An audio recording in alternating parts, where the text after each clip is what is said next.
نحمده ونصلي على رسوله الكريم اما بعد فاعوذ بالله من الشيطان الرجيم بسم الله الرحمن الرحيم وعن سعد رضي الله تعالى عنه قال قال رسول الله صلى الله عليه وسلم دعوة ذنون إذا دعا ربه وهو في بطن الحوت لا إله إلا أنت سبحانك إني كنت من الظالمين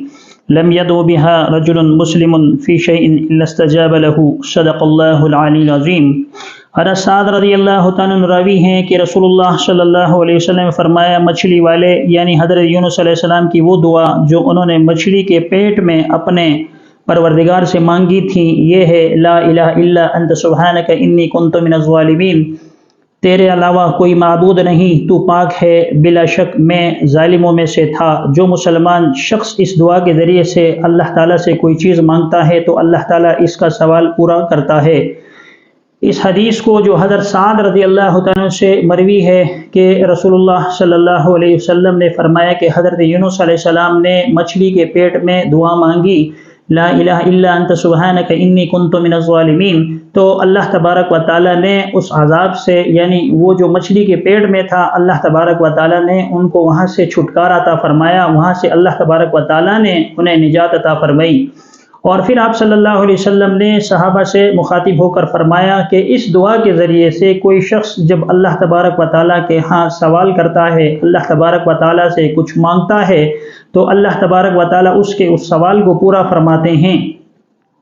اس حدیث میں جو رسول اللہ صلی اللہ علیہ وسلم نے فرمایا کہ اللہ اس کے سوال کو پورا فرماتے ہیں یعنی اللہ اس کی حاجتوں کو پورا فرماتے ہیں، اس بارے میں علماء کرام رحمۃ اللہ علیہ اور اسی طرح اس بارے میں علماء محققین یہ فرماتے ہیں کہ اگر کوئی شخص صبح کو 500 دفعہ یہ لا الہ الا انت سبحانک انی کنت من الظالمین پڑھے گا اور 500 مرتبہ مغرب کے بعد اس کا ورد کرے گا تو اللہ تبارک و تعالیٰ اس کی تمام دنیاوی اور اخروی حاجتیں پورا فرمائیں گا۔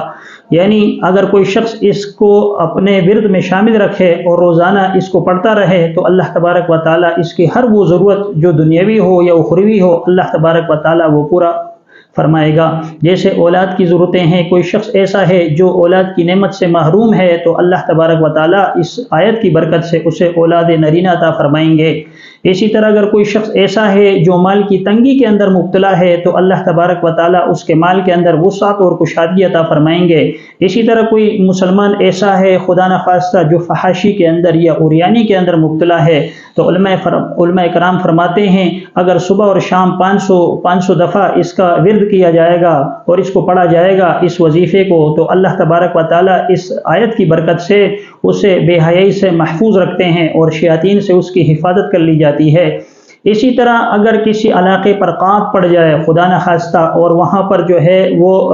حالات خراب ہو جائیں، لوگ تنگ دستی کے اندر مشقت میں مبتلا ہو جائیں تو 3000 دفعہ اگر اس کو پڑھا جائے گا تو اللہ تبارک و تعالیٰ اس قحط کو اس تنگ دستی کو دور فرما دیں گے۔ تو اس آیت کو زیادہ سے زیادہ پڑھنے کی وہ کوشش کریں کیونکہ اس کی وجہ سے مصیبتیں تکلیفیں دور ہو جاتی ہیں، اس کی وجہ سے اللہ تبارک و تعالیٰ کی رحمتیں نازل ہوتی ہیں اور اسی کی وجہ سے وہ عذاب جو اللہ تبارک و تعالیٰ کی طرف سے آنے والا ہوتا ہے وہ ٹل جاتا ہے۔